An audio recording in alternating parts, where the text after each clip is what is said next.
Assalamualaikum warahmatullahi wabarakatuh. Kami dari kelompok 2 ingin mempresentasikan Corporate Enterprise Management Risk Analyst dari PT Indosat Tbk.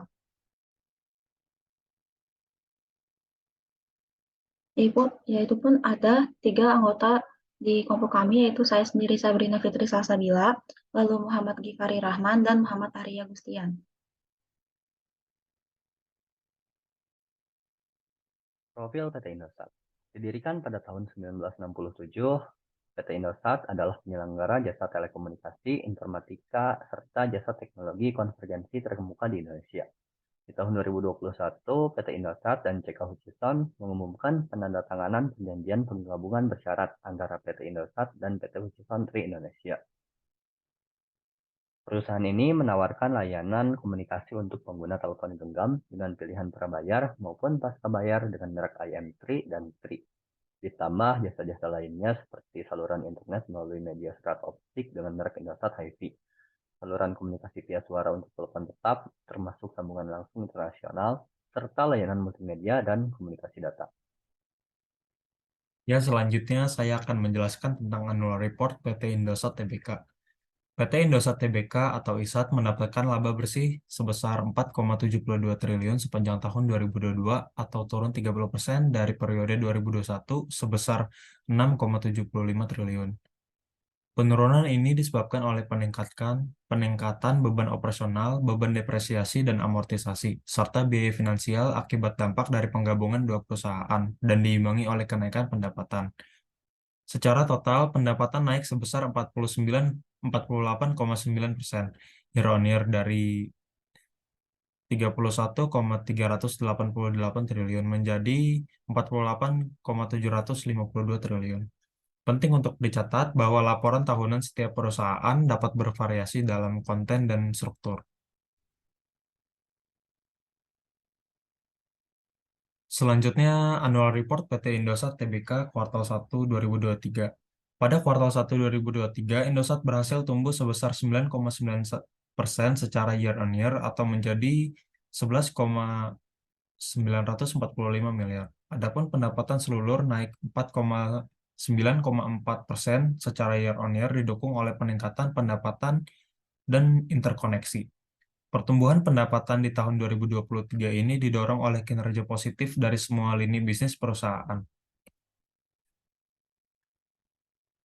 Selanjutnya, PT Indosat Tbk sampai akhir Desember 2022 tercatat memiliki aset perseroan sebesar 113,88 triliun, yaitu mengalami kenaikan dibandingkan tahun 2021 sebesar 63,4 triliun.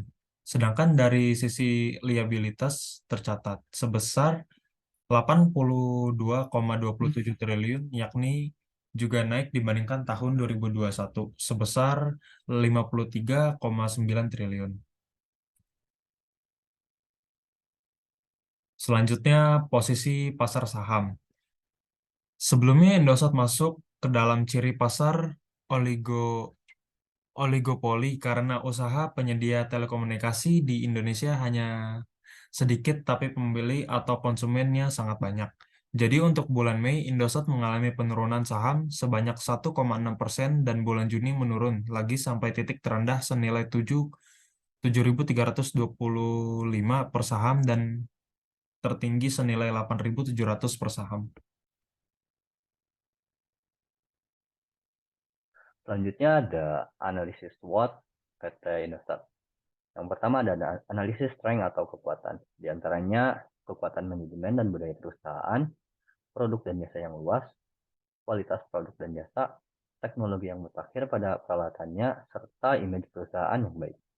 Selanjutnya ada analisis weakness atau kelemahan, yang diantaranya rentannya likuiditas perusahaan akibat besarnya kewajiban yang dimilikinya, kurangnya kebiasaan bersaing secara ketat akibat kenikmatan hak duopoli yang dimilikinya, diversifikasi yang berlebihan, serta pada anak perusahaan, lalu ada afiliasi yang kurang menguntungkan. Selanjutnya ada analisis opportunity atau peluang, yang diantaranya besarnya pasar domestik yang belum tergarap, semakin meningkatnya hubungan pelanggan, maka akan memicu perusahaan untuk meningkatkan teknologi jaringan untuk para pelanggan, sehingga lebih mempermudah hubungan perusahaan dengan para pelanggan.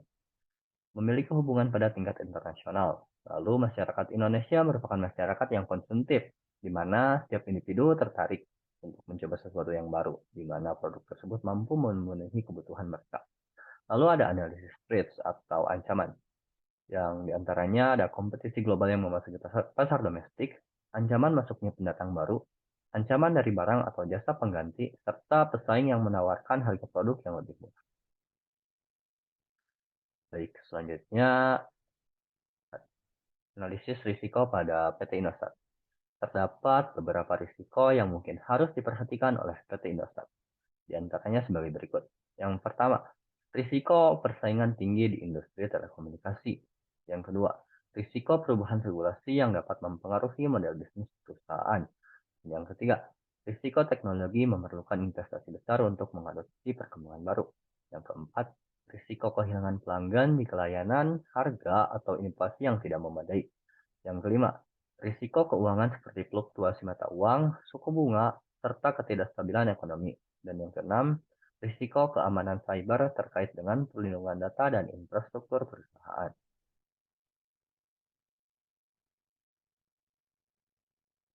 Lalu ada risiko bisnis dan keuangan di PT Indosat Tbk, yaitu pertama ada persaingan yang ketat. Perusahaan telekomunikasi berada di industri yang sangat kompetitif. Kompetitor tertinggi yang dimiliki oleh Indosat adalah PT Telekomunikasi Seluler atau Telkom. Lalu ada regulasi pemerintah. Regulasi pemerintah yang ketat termasuk aturan mengenai spektrum frekuensi, izin operasional, dan kebijakan harga. Lalu yang ketiga ada risiko keuangan, risiko terhadap fluktuasi mata uang, perubahan suku bunga, dan beban utang yang tinggi. Lalu perkembangan teknologi. Perusahaan telekomunikasi harus beradaptasi dengan perubahan teknologi yang cepat. Jika perusahaan tidak dapat mengikuti tren teknologi atau berinovasi, mungkin akan kehilangan pasar di industrinya. Berikut adalah decision tree yang bisa kami sarankan kepada calon investor, yaitu ada saham atau tanam modal dan merger atau akuisisi. Kami sangat menyarankan untuk para calon investor untuk melakukan saham atau tanam modal. Meskipun baik saham atau tanam modal atau merger atau akuisisi di PT Indosat Tbk itu baik, namun kami juga punya alasan, yaitu dalam pengambilan keputusan investasi, kami sangat menyarankan untuk membeli saham pada PT Indosat Tbk ini tanpa melibatkan proses merger atau akuisisi. Sebab PT Indosat Ooredoo Hutchison dan PT Hutchison Tree Indonesia belum lama ini melakukan merger yang kini resmi bernama PT Indosat Tbk pada tahun 2022. Nilai merger ini transaksinya mencapai 6 miliar USD atau 85 triliun rupiah. Lalu bagi para investor, merger Indosat dan TRI akan menguntungkan konsumen dan menghasilkan nilai laba bagi para pemegang saham. Pada tahun 2022, Indosat membagikan dividen tunai sebesar 2,6 triliun atau setara dengan 43,6% dari laba bersih di tahun 2022 atau sebesar 255,7 per saham. Lalu diprediksi oleh PT Indosat akan terus naik karena perusahaan mencetak laba positif 3 tahun berturut-turut dan Indosat berada di tier saham kedua. Berikut sumber yang kami kutip itu berasal dari Annual Report Perusahaan PT Indosat Tbk tahun 2022, lalu ada di Media Indonesia dan investing.com. Sekian dari kelompok kami, mohon maaf bila ada kekurangannya. Wassalamualaikum warahmatullahi wabarakatuh.